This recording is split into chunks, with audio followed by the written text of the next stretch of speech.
What's going on, everyone? Welcome back to another episode of Gunnar's Garage. And this video, we're going to be diving more into the Camaro. We actually got a big mountain of parts that we're going to be trying to throw at it today. And it's been about a week or so since that last video you saw. So the main issue of getting it to idle from the last video was the fuel pump, as you can see, has a crack in it. And that was basically making it gush fuel and having it go anywhere but the carb. So we have a fuel pump. We also have a couple other things that we're going to be looking at here in a little bit, but I'm going to bring you on over here. We'll take a look at everything and kind of go through our plan. All right, so I did most of my shopping actually from Rock Auto, which I'm glad I'm able to do again.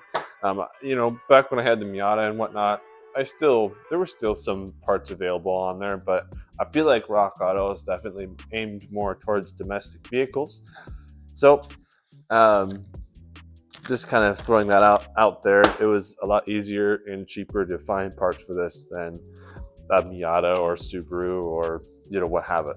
So there's just a couple of things here that is just what we're gonna do. We do have a fuel pump just right here in this box right here. Then we have a lot of miscellaneous kind of U-joint stuff. So we have two U-joints for the drive shaft.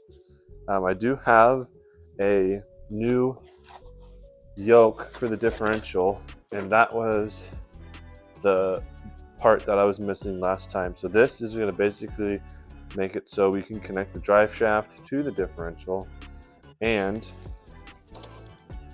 so we can spin those rear tires. Got a battery from Walmart because I wasn't about to pay $300 for an O'Reilly's battery. The only other thing that I have in here is a fan clutch kit, or just the fan clutch itself. It's not a kit, but got that. I'm still kind of trying to find a mechanical fan. I just need to go on the Facebook Marketplace there, and we'll see what I can find, because there's really not a lot of genuine GM fans for whatever, just like at part stores or online. Most of them are universal, which may work, but I want to try and find something that came off of a Chevy that'll go right back onto a Chevy. So I'm gonna just try and find a C10 or something that I can pick some parts off and throw at this thing. But that's pretty much it. I don't know if we'll be able to get to all of it, especially the fan clutch, because I don't have the fan.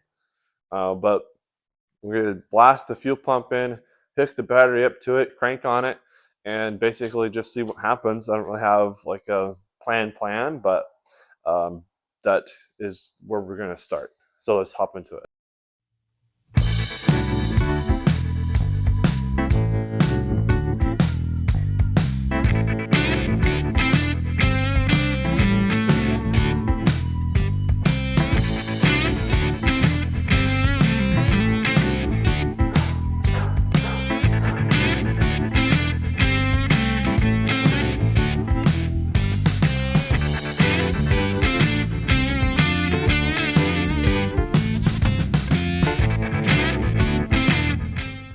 All right, so it's been, a very, very, very, very long time. We got the fuel pump in, we got it just all put back together. I was definitely missing a step in the fuel pump installation as to why it took so long.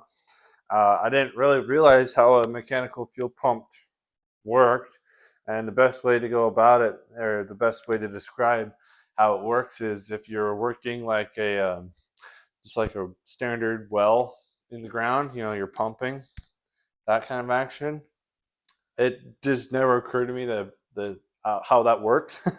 So I was just basically hung up on the push rod. I was like, why isn't this not fitting? But the push rod was in the way. So got that figured out. It's installed. So now it's time to see if it fires, and hopefully there's no leaks. So we're gonna we'll put a light down here, and just so I can tell if there's gonna be anything.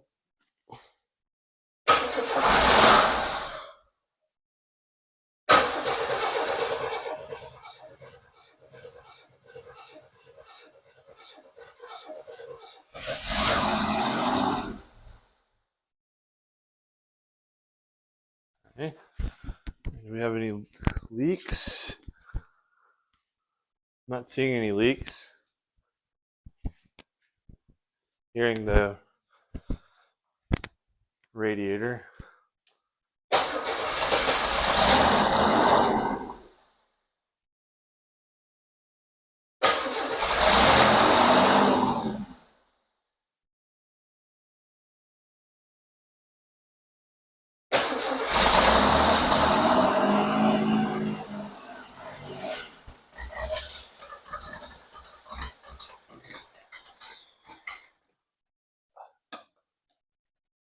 Huh. You have fuel kind of pooling up. So good news is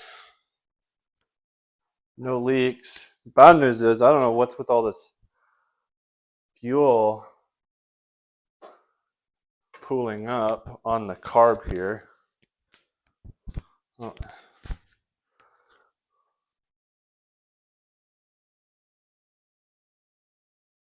Maybe it has a bad gasket.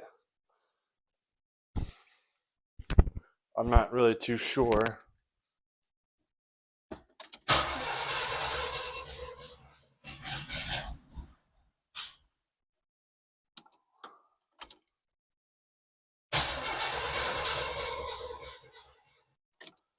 Well, I'm going to assume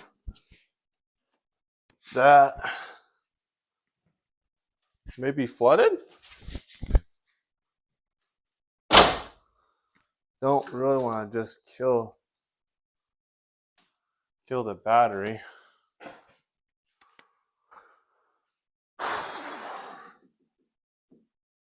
Well, unfortunately, I wasn't recording, but if you can tell by how smoky it is in here, didn't quite idle, but I had to keep holding the throttle to just keep her going. But holy smokes, that's bad in here. Yeah, it wouldn't really catch its idle. There's probably still lots of troubleshooting to go, but it runs and it's really, really loud, and oh my goodness. Yeah, that was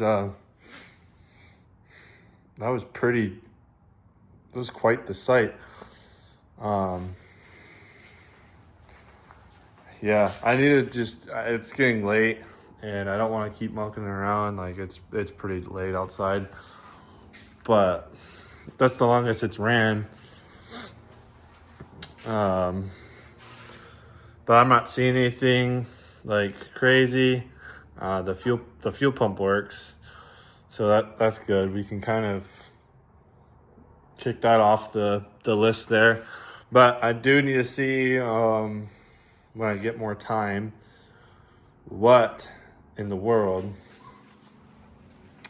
is what is what we're facing off here. Yeah,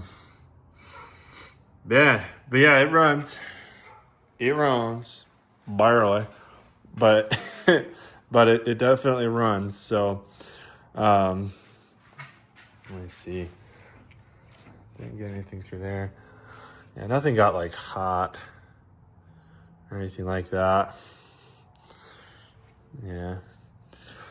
And nothing got super hot. It sounded like there's a major exhaust leak somewhere, but again, oh, dude, my eyes are burning. Man. Snap, dude. All right, so this is moment of truth here. I kind of went around, like I ordered a bunch of vacuum caps, so that got here yesterday. So I went around, plugged up everything that I know that I have either unplugged or messed with. I think the carb gaskets are just not good anymore, so I need to order a rebuild kit one of these days to get that sorted, but for now I went around and plugged everything.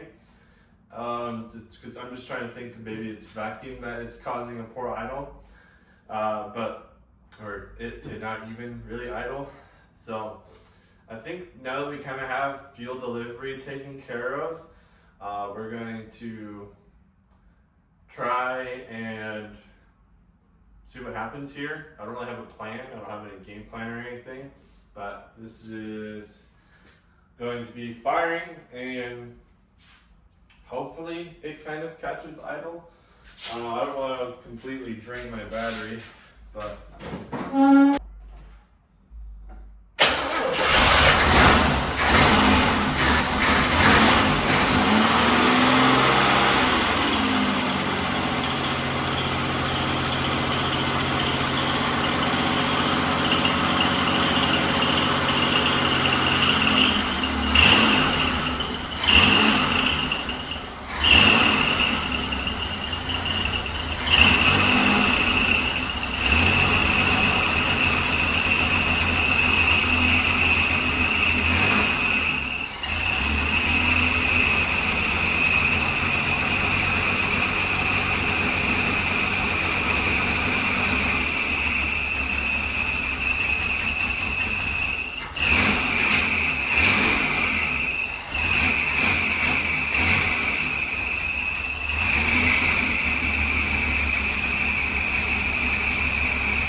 smokes a lot and there's gas everywhere. Cool. Man. Yeah, that smokes a lot. Yeah. I think we definitely have a carb issue. Something's going on with the carb. There it is. I can't really. Fuel drip. Big fuel leak still. But as you can tell, dang, that is bad. As you can tell, it is very smoky in there. Oh man, that is ripe. But whew. Yeah, so I definitely think we have a big leak going on there. But yeah, so we definitely have to do something with the carb and get that figured out. That's definitely the reason why there's just a big fuel leak going on here. And I just need to really tinker around with just that area in general. But yeah, who knows? I do want to see what this was blowing smoke about. But yeah, I want to see if I can get either a rebuild kit or just a whole new carb in general. See what happens after that.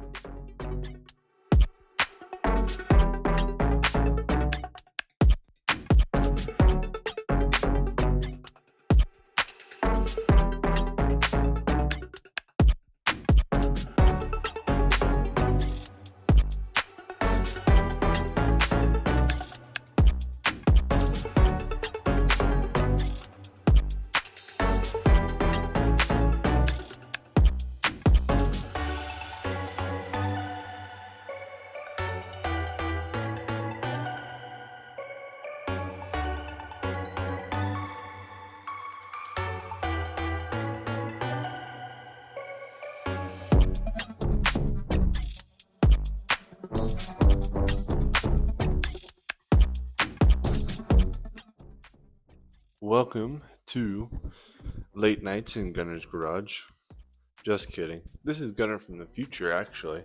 So, you may be wondering, after you just saw a time lapse of me ripping apart this carburetor here, I have come to a conclusion. My first thought that I was going to do is I was going to just say, you know what, rebuilding it, I don't really want to take the time to do that. I'm just going to buy a new one. Turns out, carburetors can be very expensive, especially like a brand new one. Remans aren't that bad, but not quite in the budget for at this point in time for me. So I am going to rebuild it, but I might not be the one doing it. I think I'm going to just hire a shop. I'll take all these parts in and hire a shop to just rebuild it. I know that rebuilding is, just good practice. It's, good for the soul. I played with Legos growing up, but I don't, for whatever reason, I don't really feel like messing with this carb or trying to rebuild it myself or, whatever. I might figure it out. I might just say, screw it. I might just get it and figure it out. But depending on how much it is to just have a professional completely redo it and have the ability to clean everything out, then I might go that route. Either way, it's going to get rebuilt, remanufactured, if you want to call it that. Rebuilt either by me or a professional. I just have to do the research for it. So, but yeah, my last clip, I recorded a video before this, obviously, and I just went down a rabbit hole and didn't really get anywhere. So this is what I'm trying to accomplish in this. So the plan moving forward is going to be basically get this so it doesn't puke gas everywhere. Since when you get it to run for a while, just by feathering the throttle, it doesn't actually idle yet. It just all around the area of the carb, it pukes gas. I don't believe it's the fuel line or anything like that, but I do think there is some bad gaskets, or it just keeps flooding itself, or whatever it may be. It's still a good idea to get it rebuilt. Anyways, the plan of the future of this project is, after we get the carb figured out, I would like to, unfortunately, the brand new fuel pump that I just spent all that time putting in, all that pain and suffering putting that in, somehow the gasket isn't sealing right. So I think for the time being, just gonna throw some sealant on there, or try and take it off and try and realign the gasket, do something with the gasket just to make sure it stops leaking. I think in the future, I'm going to run just a electronic fuel pump and just do a block off plate and just have that, just not have to deal with that completely in the future. But for now, to get it running right, I think I'm just going to use the mechanical pump since I did buy it. The only other things that's like really in the plan is I would like the engine bay to be really clean, and then just kind of like a reverse effect, kind of, having the outside have the patina and the bad paint and all that jazz, right? And then have a really clean engine bay. So by doing that, I would like to remove all of the AC components and remove all of the non-vital emissions components. The air pump and like the EGR and some of those things are just kind of hog and vacuum. Just kind of really clean up just the whole engine bay. And I think deleting the AC is going to do a lot because there's a lot of components. So just to really simplify the engine bay as much as possible, I think. If you have any recommendations in the comments, please let me know. This whole car is going to be a major learning experience for me. So besides all of the making it simple, the only other thing that I really want to dumb down and make simple, I mean, I can't really dumb down a mechanical fan, but in case I can't find one, and in case I can't find a decent fan shroud or whatever, the fans will be converted to electric with a just a completely different style of fan shroud. I do like that option. I think it's more of a viable option. I'm sure I will be able to find a mechanical fan at some point in time. That's just kind of my backup plan, is to make it mechanical or electric. Because you can find the universal fans, both for mechanical and electric. But I think if I were to able to find a mechanical one, I would just try and find one myself, just from someone, not online. I don't really trust the universal ones. Yeah, that's kind of my story. That's kind of where we're at. I will make a video on the U-joints and putting the drive shaft in, so we can get the, so at least from that point I can get the car back on the ground. I've done a lot of just underneath the vehicle inspecting everything, and it's looking really good. So that's my plan. If you've stayed, please consider hitting that like button. While you're down there, hitting that subscribe button would really help me out a bunch. And if you haven't already, seen that merch link down below. And while I'm on the thing here, while I'm still on the air, I'm trying to put together an Amazon wish list. So if you want to get something for the garage or get something for the Subaru, I'm still trying to get some stuff together for the Camaro. There's an Amazon wish list on there. So anyways, that's all I got. I'll see you guys in the next one. Later.